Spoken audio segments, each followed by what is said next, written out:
Grand Matin Sud Radio, 7h-9h, Patrick Roger. Et l'invité ce matin, Sandrine Rousseau, députée Europe Écologie Les Verts de Paris. Bonjour Sandrine Rousseau. Bonjour. Le jour J sur la réforme des retraites à l'Assemblée, 49.3 ou pas, que peut-il encore se passer? Est-ce qu'il y aura encore une contestation ensuite, radicalisation ou non?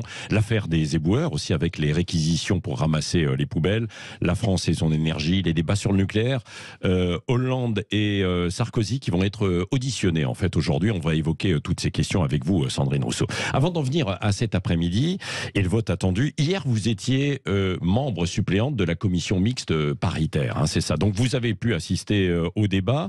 Vous avez même tweeté, je crois, un petit peu, beaucoup, oui, passionnément. Comment se sont déroulés ces débats alors ? Mais c'était surréaliste, hein, c'était vraiment lunaire. C'est-à-dire que c'était une salle dans laquelle nous étions enfermés, dont nous ne pouvions quasiment pas sortir. Nous avons eu, je crois, un quart d'heure de pause pour manger, mais c'était le tout.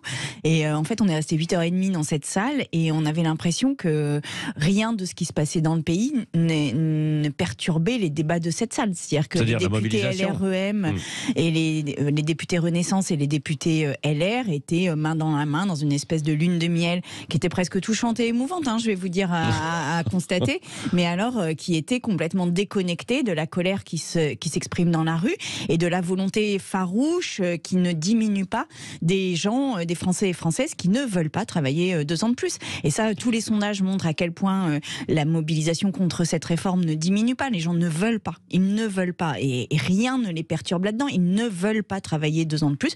Mais ce cri de la rue n'est pas du tout rentré dans la salle, sauf par nos voix à nous, évidemment, qui nous sommes exprimés fortement. Mais c'était impressionnant de déconnexion et de huis clos, en réalité. Et vous dites que les LR, évidemment, et la majorité s'entendent parfaitement. Lune de miel, vous avez dit.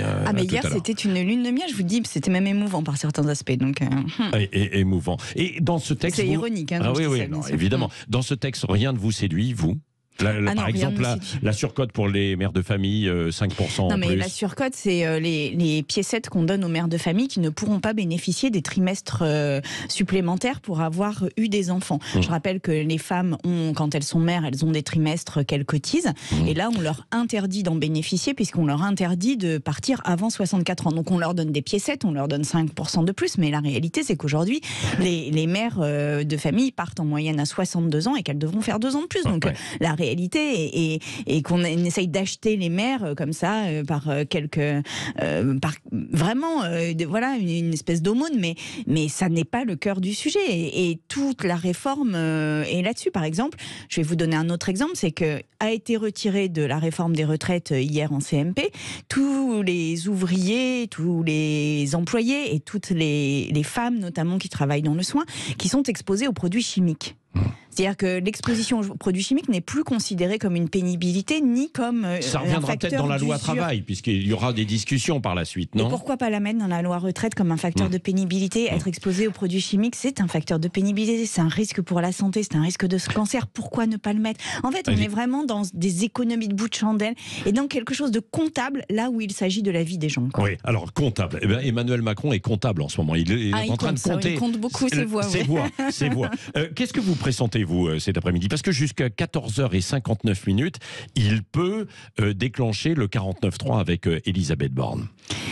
Eh bien, je pense qu'il compte et qu'il n'a pas tout à fait le nombre de députés qu'il faudrait pour atteindre la majorité, faute de quoi il arrêterait de compter, et que faute de quoi aussi il ne menacerait pas de dissolution, parce que là j'ai vu que la menace de dissolution revenait, et alors bon, déjà je dois dire que c'est insupportable, c'est-à-dire que c'est vraiment le truc de vous allez être punis si vous votez pas bien, mais enfin on est en démocratie, pardon, mais on a quand même le droit de voter contre une réforme si on la juge injuste et dangereuse pour les gens, et on n'a pas à avoir cette espèce de menace. Mais quand bien même il y aurait dissolution, allons-y, refaisons campagne, il n'y a pas de problème. Il menace surtout les LR, quoi, en fait. Mais c'est pas comme ça que vous nous intimiderez, franchement. Et là, si les LR se font intimider par ça, c'est qu'ils se font acheter, c'est tout. Donc maintenant, il faut que les LR reprennent leur dignité, j'ai envie de dire, parce qu'hier dans la CMP, franchement, ils l'ont perdu. Donc qu'ils reprennent leur dignité et qu'ils retrouvent le chemin de l'autonomie de Renaissance, et qu'ils regardent leurs électeurs et électrices et qu'ils osent leur dire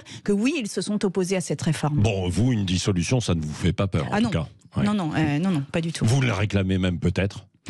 Je ne sais pas si je la réclame ou pas, mais en tous les cas, je ne serais pas sensible à cette menace-là, qui est une menace vraiment très paternaliste et avilissant pour les députés, franchement. Sandrine Rousseau, si le gouvernement utilise le 49.3, certains disent que, et notamment la CFDT, que c'est une forme de provocation. Vous, comment vous jugez ça? Oui, ce sera une provocation, ce sera un acte d'autoritarisme, ce sera même un acte de despotisme, je le dis, parce qu'il y en a marre. Mais oui, il y en a marre de ces 49.3. Non, mais il y en a marre de ces 49.3 qui tombent là en quelques mois. On en a eu pléthore. Enfin, on ne gouverne pas la France comme ça. Et moi, j'ai l'impression que cette réforme des retraites, qui finalement n'a aucune espèce de raison d'être. Le corps le dit, l'OFCE le dit. Tout le monde dit qu'en fait, on aurait pu trouver des solutions tout à fait autres que d'augmenter l'âge de la retraite. Donc cette réforme qui ne sert à rien et qui n'a aucun fondement, finalement, n'est là que pour satisfaire l'ego d'un homme qui s'appelle Emmanuel Macron et qui en a fait une espèce d'affaire personnelle. Mais si vraiment il veut marquer son mandat... Peut-être aussi pour rassurer les marchés. Non, mais s'il veut vraiment... Non, les marchés, ils tombent tout seuls. Je vais vous dire, il n'y a pas besoin de la réforme des retraites pour qu'ils tombent, on le voit en ce moment. Mais si vraiment Emmanuel Macron veut marquer son mandat, eh bien, qu'il se fasse un monument quelque part en France et qu'il construise son monument. Mais il n'a pas vous êtes dans l'ironie totale. À contraindre les gens à travailler 2 ans de plus. Non, mais moi, je sens vraiment chez lui quelque chose de l'ordre de c'est moi qui dirige, c'est moi qui ai été élu. Et d'ailleurs, lui-même le dit, puisqu'il dit qu'il était, quand on lui dit qu'il était Jupiter, il répond qu'il est Vulcain. Bon, je pense qu'on est quand même dans quelque chose qui est hors norme, et on est une démocratie qui est bien trop personnifiée et présidentialisée autour de la personne d'Emmanuel Macron. Redonnons du sens au Parlement, et peut-être que cet après-midi, il va retrouver ce sens. Vous allez prendre la parole, justement, pour le groupe des écologistes. Oui, c'est ça, cet après-midi. Pour dire quoi? Qu'est-ce que vous direz? Alors, je n'ai pas encore préparé ma prise de parole, mais je pense que j'en appellerai aux députés républicains et aux députés de Renaissance qui hésitent, pour leur dire que quelque chose de grand peut se passer qui s'appelle l'autonomisation et la représentation des électeurs et électrices, et de ne pas les oublier une fois qu'on est élu. Voilà, ce sera votre prise de parole cet après-midi. Alors ensuite, qu'est-ce qui peut se passer si cette réforme est votée, selon vous? Est-ce que vous continuerez à vous mobiliser? Est-ce que vous pensez, comme le disent certains aussi, qu'il peut y avoir une radicalisation des actions? En tous les cas, je pense que la colère dans le peuple, chez les Français et Françaises, là, devient extrêmement forte et sur le point de déborder. Je pense qu'elle se cumule avec la colère qui s'était exprimée au moment des Gilets jaunes et qui n'a jamais finalement été calmée par une prise en compte de cette parole à la hauteur de ce qu'elle était.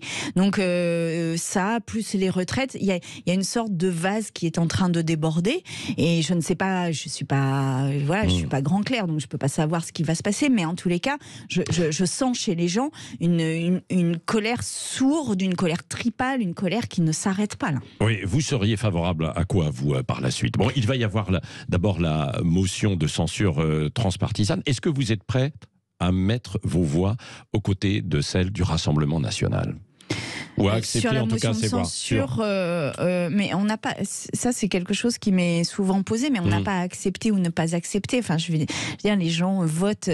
Moi, je peux pas retenir la main des gens du RN dans l'hémicycle, mais je ne signerai pas de motion de censure avec le RN, ça c'est sûr. Mais le RN peut voter. Voilà, c'est ça. Ils sont libres de voter, comme moi je suis libre de voter. Mais comment je peux ne pas les accepter? Enfin, je veux dire, ça n'existe même pas en fait. Oui. Et donc ça, c'est possible. Est-ce que vous êtes favorable aussi au référendum d'initiative partagée qui a été proposé, mais qui est assez compliqué à organiser quand même? Oui, mais je pense que ça aurait pu être une sortie par le haut d'Emmanuel Macron si en effet il n'en avait pas fait une affaire personnelle. C'est-à-dire qu'il aurait pu très bien trouver cette issue-là pour faire ce référendum d'initiative partagée, développer ses arguments dans le débat public, les présenter aux Français et Françaises, et après les Français et Françaises voter.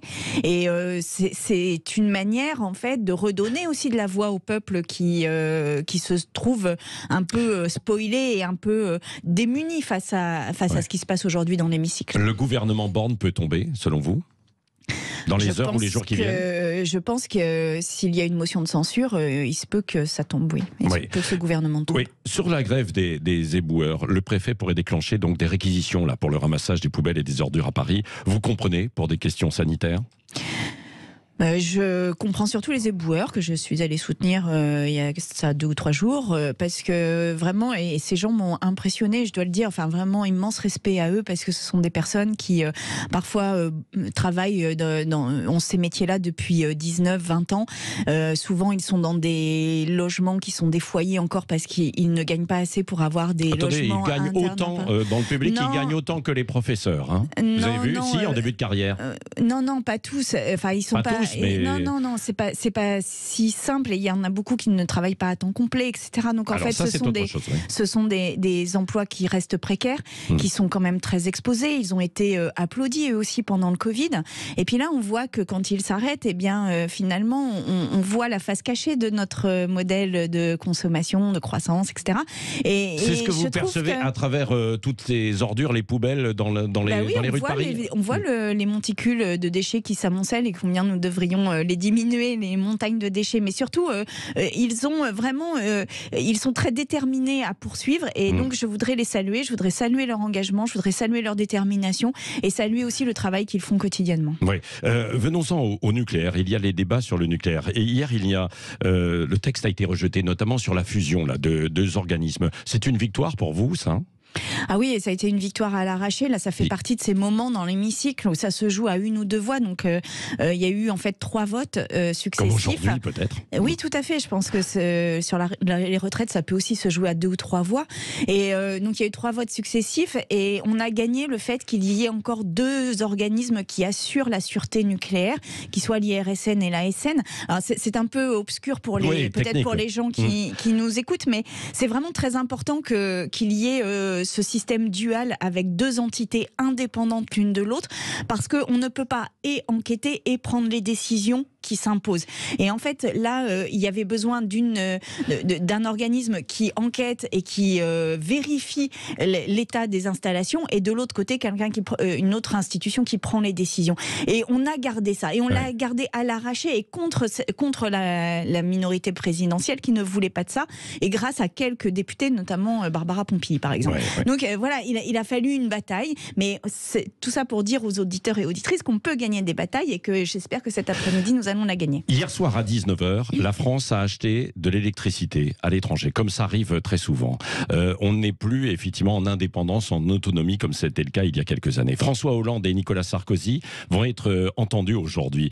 Ils vont devoir s'expliquer sur leur choix énergétique. Qu'est-ce que vous en attendez, vous ? Mais j'attends qu'on nous explique aussi pourquoi nous avons si peu investi dans les énergies renouvelables. Pourquoi nous sommes le dernier pays d'Europe à avoir investi dans les énergies renouvelables. Pourquoi nous sommes très en dessous de nos objectifs que nous nous sommes nous-mêmes fixés là-dessus. Parce qu'en fait, là, on a une partie des réacteurs qui est à l'arrêt pour des raisons de corrosion, d'entretien, de sécheresse aussi, on l'a eu cet été. Et donc, en fait, on voit bien que l'énergie nucléaire ne peut pas répondre aux besoins énergétiques que nous avons aujourd'hui, et donc il nous faut absolument investir dans les énergies renouvelables. Mais j'ajoute qu'il n'y a pas de transition énergétique. Il n'y a pas de transition énergétique sans la sobriété.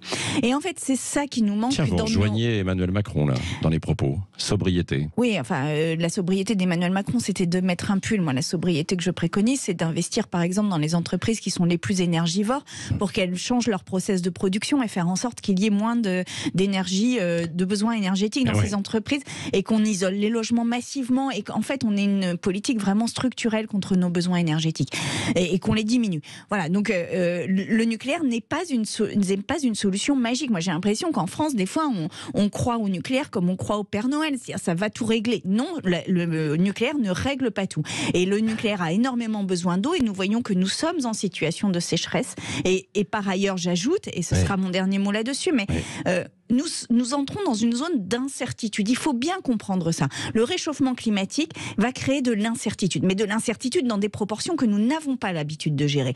Le nucléaire, c'est une énergie de la certitude, c'est une énergie de la maîtrise.